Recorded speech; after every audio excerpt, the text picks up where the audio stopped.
이 한 주간도 하나님께서 저와 여러분에게 은혜를 주셔서 강건하기를 주 예수 이름으로 축복합니다.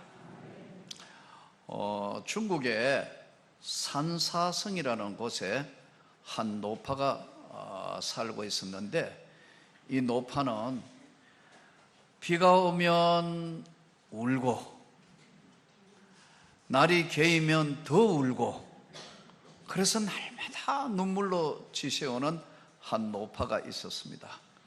그래서 사람들이 그 노파를 우는 노파로 이름을 지었어요. 그런데 어느 날 울고 있는 이 노파를 향해서 한 선사가 찾아가서 이유를 묻습니다. 왜 당신은 맨날 그렇게 웁니까? 물었더니 우리 큰 딸이 시집을 갔는데 사위가 그 집신 장사를 하기 때문에 비 오면 집신이 안 팔려가지고 울 수밖에 없지 않냐. 아, 그런가요? 그러면 비가 오면 왜 우냐 하니까 둘째 딸이 해필 시집 갔는데 우산 장사한테 가가지고 개이면 우산 장사가 안 되니까 그래서 운다고. 그러니까 그 선사 이야기가 생각을 바꾸세요. 생각을 바꾸면 된다고. 한번 생각해 보라고. 만일에 비가 오면은 우산 장사, 둘째 딸이 장사가 잘 된다 생각하면 되고, 날이 개이면은 집신 장사가 잘 된다 생각하면, 바꾸어 생각하면 다르잖아요. 그래서 그 노파가, 할머니가 깨닫고, 크게 깨닫고 눈물을 거두고 웃음을 지으면서 슬픔을 기쁨으로 바꾸었다. 이래서 고사의 파채위소라는 고사가 생겨났어요. 사랑하는 성도 여러분, 우리가 사는 인생에는 항상 걱정거리, 염려가 없는, 시험, 걱정, 염려 없는 사람 어디에 있는가? 시험, 걱정, 모든 염려 없는 사람은 한 사람도 이 땅에 없어요. 염려도 찾아오고 시험거리도 찾아오고, 때로는 인생의 기쁨도 있고, 모든 것들이 반복해서 찾아옵니다. 이 부분을 오늘 예수님께서 너희가 무엇을 오늘 있다가 내일 아궁이에 던져지는 덜풀도 하나님이 이렇게 입히시거든 하물며 너희일까 보냐. 믿음이 작은 자더라. 왜 예수님이 믿음이 없는 자라고 하지 않고 믿음이 작은 자라고 했을까요? 여러분, 우리가 구원을 받을 만한 믿음은요, 있다 없다예요. 여러분, 저와 여러분은 똑같이 예수를 믿습니다. 여러분, 지금 죽어도 천국 간다는 걸 믿습니까? 믿습니까? 그는 구원을 받을 만한 믿음이 있는 거예요. 있다 없다예요. 아니, 지금 확실하게 지금 죽어도 천국 간다는 확신이 없는 분은 이따가 저한테 찾아오시기 바랍니다. 다시 지금 구원의 은혜가 무언가를 다시 배우고, 구원의 확신이 없으면 안 되니까요. 기독교는 구원으로부터의 출발입니다. 구원받은 하나님의 백성이라는 확신으로부터 출발이 기독교예요. 그전에는 앞에 있는 것은 예고편이고 연습이에요. 여러분, 우리 찬양대 믿습니까? 믿습니까? 난 지금 죽어도 언제든 천국 간다. 이 믿음이 있는 겁니다. 구원받을 만한 믿음이 있는 거예요.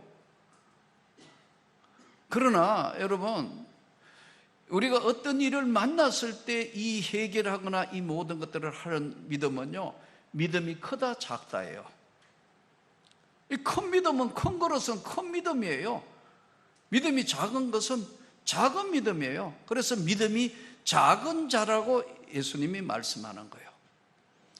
큰 믿음이 모든 걸 포함하는 거예요. 그래서 찬송가대로 큰 믿음 주소서, 네 믿음대로 될 것이고 너의 믿음이 너를 구원했을 뿐만 아니라 너에게 역사하느니라. 본인은 믿음이 작다는 건 생각 안 하고, 여러분, 안 된다는 것부터 생각해요. 황당한 거 아니면 하나님은 반드시 기도한 대로 하나님이 역사를 하시는 거예요. 계산을 대고 모든 것들을 다 해가 된다면 기도할 필요가 뭐 있어요? 그냥 하면 되는데, 불가능에 가깝고 우리에게 모든 것들이 흔들려져 있을 때 어떻게 사느냐 하는 것은 믿음이 있는 자에게 던지는 메시지예요. 오늘 있다가 내일 아궁이에 불쏘시개로 던져지는 덜풀도 하나님이 다 이렇게 입히시거든. 하물며 내가 너를 위하여 십자가에 달려 구원을 해준 너에게 해당된다면 하물며 너일까 보냐, 이 믿음이 적은 자야, 이렇게 예수님 말씀하는 거예요. 그러므로 염려하여 이르기를 무엇을 먹을까, 무엇을 마실까, 무엇을 입을까 염려하지 마라. 염려하지 마, 이렇게 말씀. 염려는 뭐냐면 마음이 나누어지는 거예요. 염려라는 단어가 마음이 나누어졌다, 이렇게 돼요. 이 염려는 세상 끝날까지, 주님 앞에 서는 그 순간까지 계속 교차해서 찾아오는 게 염려 선생님이에요. 이 염려를 이기기를 축복합니다. 주께 맡겨라. 주께 맡겨라. 주님 말씀은 오늘 있다가 없어지는 덜풀도 그런데 네 믿음을 가지고, 이 믿음이 적은 자야, 이겨라. 그런데 이게 이기기가 쉽지 않은 이유예요. 왜냐하면 인간은, 우리 영혼은 충만하고 은혜가 충만하고 그러지만은 우리 육신은 강력한 그 힘의 영향을 받아요. 우리 몸은 하나님이 가장 섬세하게 만든 하나님의 형상을 닮은 게 인간이에요. 그래서 인간은 육신도 영혼도 따로 구분해서 살 수가 없어요. 영육 간에 강건하기를 축복합니다. 영혼이 건강해야 된다고. 네 영혼이 잘된 같이 내가 범사에 강건하기를 축복한다는 이유가 뭐냐면, 영혼이 강해야 육신도 강한 거예요. 육신만 강한 사람은 고기 덩어리만 강한 거예요. 영적인 세계를 모르니까요. 영육 간에 강한 건데, 인간의 몸을 만들었을 때 인간은 하나님이 교감신경과 부교감신경이라는 게 만들어졌어요. 교감신경은요, 나하고 상관없이 움직이는 거예요. 내가 숨을 빨리 쉬어라 한다고 폐가 더 빨리 움직여주는 게 막 하는 게 아니에요. 심장도 내가 빨리 뛰어라, 심장아, 지금 급한데, 그렇다고 심장이 빨리 뛰는 게 아니에요. 위도 밥을 먹어, 내가 지금 바쁘니까 뭐 할 게 많으니까 빨리 소화해라, 그런다고 위가 내 말 듣는 게 아니에요. 장도 마찬가지고 방광도 똑같고요. 이게 교감신경은요, 스트레스의 원인을 받으면요, 스트레스를 받으면 마음이 보내는 통증이에요. 고민거리, 염려가 오면 잠을 잘 수가 없어요. 고통스러워서. 육이 너무 괴로워도 영이 고통을 받으니까 잠을 잘 수가 없고, 교감신경, 부교감신경이 균형을 잃어버린 거예요. 강건하기를 축복합니다. 이 교감신경은요, 마음이 보내는 통증의 신호예요. 이게 뭐냐면 스트레스예요. 외부에서 어떤 것들이 무엇이든지 우리를 공격 안 하는 것은 한 번도 없어요. 작은 일이든 큰 일이든.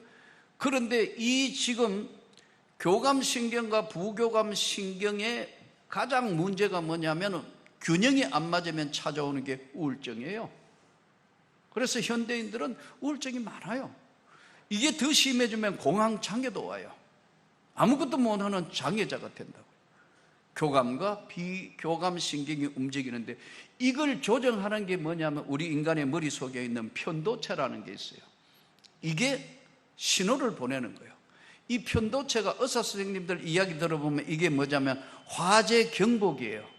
화재 경보기는 불이 났을 때 화재 경보가 울려야 되는데, 불이 안 났는데도 수시로 화재 경보기 울리는 거예요. 예를 들어 지금 여기 우리 예배 드리는데 화재 경보기 울리면 어떻게 해요? 예배 못 드리고 밖에 나가야 되잖아요. 근데 이게 계속해서 막 이쪽 저쪽으로 계속해서 고장을 일으키는 거예요. 마음이 보내는 통증이에요. 강건하기를 축복합니다. 이 마음의 평화를 잃으면요, 잠을 못 잔다고. 첫 번째, 한번 생각해 보세요. 불면증도 아주 고통스럽습니다. 불면증이 계속해서 찾아오면요, 시간이 지나면서요, 잠을 못 자가 여기저기 계속해가 있으며 하루 종일 깼다가 말았다가 하루에 한 7, 8번 깨는 사람은 잤는지 안 잤는지 머리가 흉해요. 마음에 편두체가 고장나서 화재 경보기가 울려 그런 거예요. 계속해서 그렇다고. 그래서 우울증이 오는 거예요. 모든 질병의 근원이 소화도 안 돼요. 머리가 아파요. 맑지 않아요. 짜증스러워요. 어지간한 믿음이 있다 하더라도 염려는 마음이 나누어졌을 때 교감신경과 비교감신경에 완전히 분리가 되거든. 그러면서 이 머릿속에 있는 편두체가 고장이 났기 때문에 이 세계에 인간이 할 수 있는 게 별로 없어요. 그래서 병원에 가면은 약물치료 보통 1년 해요. 그 다음에 약물치료 하면서 정신과 치료도 해요. 또 그렇게 하면서 이걸 하는데요, 다른 게 없어요. 저는 많은 그런 분들 만나보고 기도도 해드리고 했는데요, 다른 약이 없다. 주 예수 이름으로 강건해지기를 축복합니다. 마음의 심장에 향하여, 내 마음을 향하여 통증이 보내는 신호를 딱 오면은, 주님, 내가 주의 말씀으로 이기게 하여 주옵소서. 세상의 희망의 등대는 예수밖에 없어요. 세상의 희망의 등대는 예수밖에 없다. 우리 삶 자체가 뭐냐 하면 덤으로 사는 인생이에요. 오늘 이 성경은 예수님께서 딱 2가지로 오늘 내일이라는 설명을 해요. 오늘 있다가 아궁이에 던지지는 덜풀도, 내일이란 내일 염려하라는 거예요. 그 오늘과 내일의 차이가 그러면 뭐냐 이거예요. 오늘과 내일의 차이는, 오늘은 나에게 주신 하루는 선물이에요. 내일은 내 게 아니에요. 내일 내게 있다고 우리는 다 믿지만 내일은 와야 내 거예요. 그래서 오늘 있다가 아궁이에 던지지는 덜풀도 하나님이 다 알아서 할 거고, 내일이란 내일 염려하고 그 고심하고 아파하고 고통스러운 건 한날에 다 족하다. 그러므로 너는 먼저 그의 나라와 그의 의를 구하라. 그러면 하나님이 다 알아서 하신다. 이 인간의 염려, 예수님 말씀이 무엇을 먹을까, 무엇을 마실까, 무엇을 입을까 염려하지 말라고 했는데, 왜 제일 중요한 주택 문제는 이야기 안 했죠? 어디 사느냐? 너 아파트 있냐 없냐?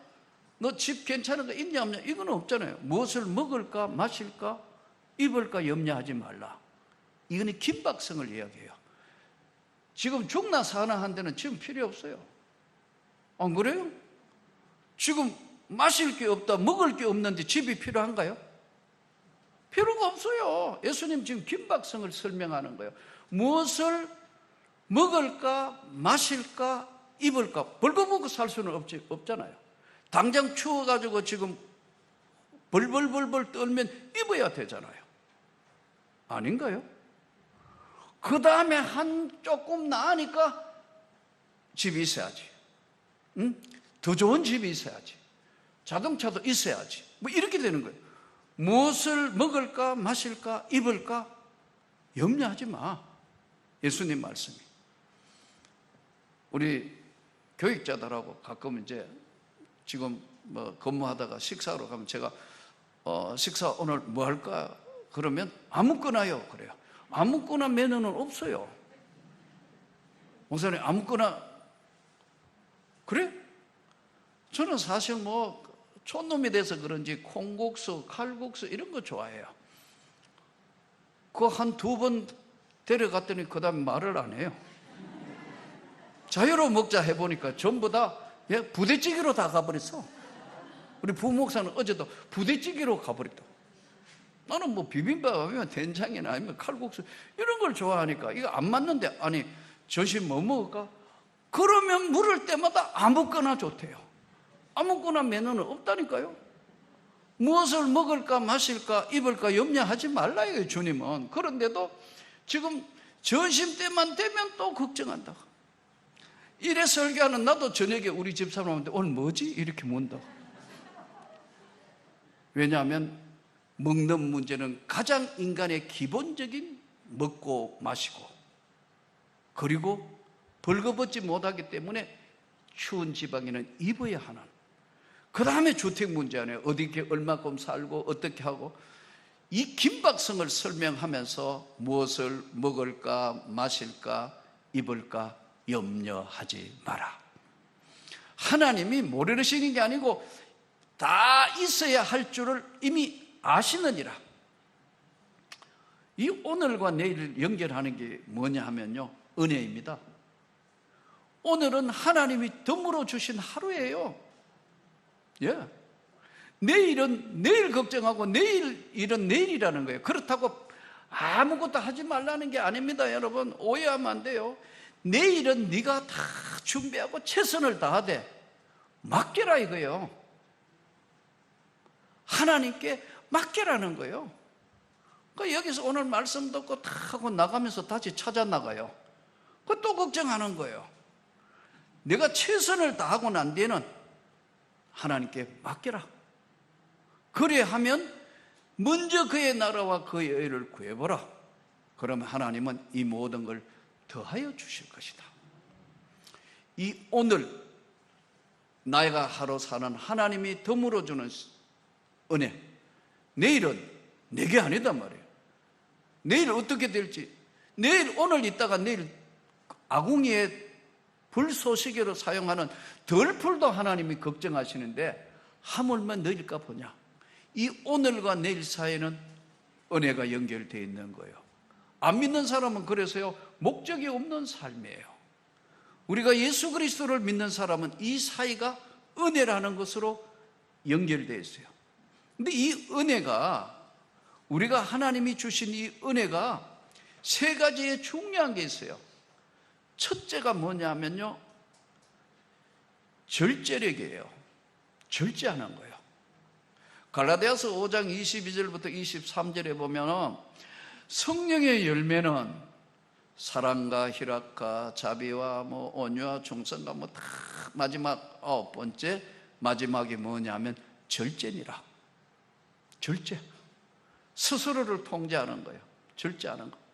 욕심이 아닌 하나님의 은혜로 살아야겠다. 덤으로 주신 인생이다. 얼마 전에 어떤 분이 나한테 상담한다고 전화가 왔어요. 네, 목사님. 외부인이니까요. 아마 유튜브 동영상 들으신 분과. 예, 그랬더니요. 자기는 너무너무 고민이 된 게 하나 있대요. 뭡니까 하니까 종합소득세가 너무 많이 나왔대요. 예? 이랬더니, 아니 종합소득세 많이 내면 수입이 많다는 거 아니에요?